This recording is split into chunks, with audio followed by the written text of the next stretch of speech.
All right. Thank you guys so much for joining us now. It is that time of year. I'm joined now by Joe Schillaci. We're about to talk about something very important. This is a time of year, Joe, where a lot of kids are about to get out of school. Some of them will be in school activity, or summer activities, I should say, but some of them will be left at home alone, possibly watching after some younger siblings, maybe by themselves. And it's important that they know what to do if they are left by themselves. They need some safety tips, and you're here to explain that for us. You're our personal protection expert. So what's some advice you've got for us today? Well, first and foremost, today, sit down with your kids, sit down with your family, and write it out. Write out a safety plan. You know, just really just put that down on paper, own it, and then once you put that safety plan out for your kids, you want to develop it and then put it into practice. But before you even do that, you need to know what ages are appropriate to even be left home alone. And yeah, the state of Kansas says 6, but realistically, you're not going to leave a 6-year-old home alone. Really, the rule of thumb is how mature could a kid be left home alone. Some kids are 9, can be left home alone because they're mature. My son, I leave him from time to time. He's very mature. But there's 14-year-olds that might not be able to be left home alone because they're not ready for it. So you really want to know what the maturity level is of your child. And the way to do that is just put them through some practice runs to talk to them about it. Hey, we want to leave you home for 15 minutes. How do you feel about that? And talk about, you know, what if we have a fire? What if there's a medical emergency? What if there's a tornado? You know, and usually that'll start building their anxiety because now they really have to think, well, maybe I'm not ready for this. And that's why I say some of the most important tips I could give anybody is to practice. Practice with your kids. Put them through some drills. How would you do that? How do you practice some of those scenarios, like say a tornado or something like that? Sure. Like I do. First I sit down with my family, and we discuss it as a family, and I tell them, okay, I'm going to put you through some drills. Okay, let's start with a tornado drill. Okay, you're home alone. We've talked about this often. Now you know that you get an alert and there's a tornado coming. You can hear it, you can see it. What do? And we walk through the steps. We walk to where we're going to go, which is underneath the staircase in the basement, which is the safest place that's in the house. And we stay calm. We make sure we have our phones with us. We make sure that we try to stay in contact, with the parents or with loved ones. So we just walk it step by step. We talk about medical emergencies. What if Dad starts choking? What if Dad all of a sudden stops breathing? You know, we practice, and there's nothing wrong with that. I do it with my 9-year-old.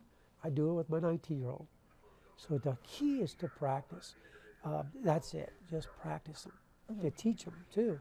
Right, and obviously when the time comes, say there is some sort of emergency, obviously even if you go through these drills, they can still panic. I know even as an adult I would panic. Of course.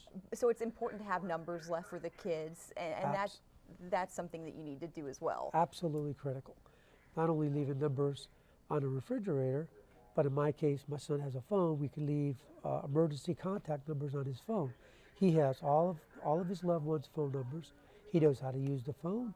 He knows how to use 911. That's another key element to this, is to teach your kids how to properly use 911, because that is not a game. You know, not just to pick it up and say, hey, I want to order some French fries. And some kids will, or some people will do it. How serious that is. So again, it's just to constantly talk and teach and prepare. You know, we're setting our kids up for success, not failure. Well, we talked about leaving the children in increments to get them ready and to, as you were saying, set them up for success. Say you do feel like they're prepared to be left at home alone. Is there a certain amount of time that you think that is appropriate to leave them there by themselves? Say, is 8 hours too long? I mean, what would you say? It depends on the age. Right. Now, in my case, my 9-year-old, we started out with 15-minute increments, and he did very well with it. He was very comfortable. We called him, we practiced with him, and then 15 minutes turned into 30 minutes, and now our absolute max is 1 hour. That's the max, and that's only if we're within a mile or two from him. But we know he's mature enough, and plus we don't just leave him.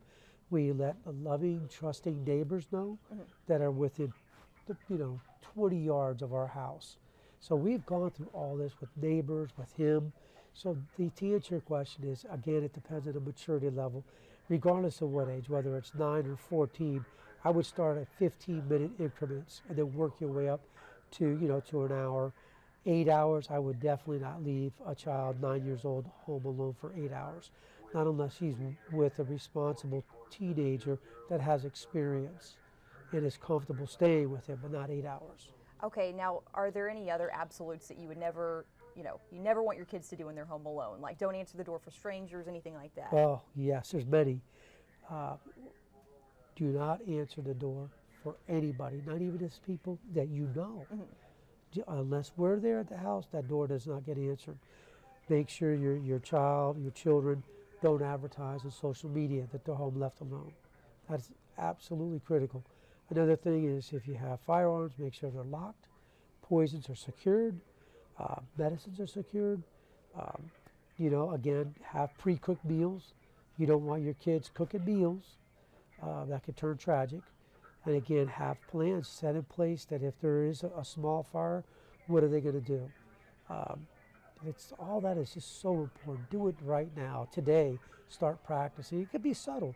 You still have time to put this into place before they're home alone. All right. Well, thank you so much for talking to us today, Joe. Yes, of course. Thank you. Thank you so much.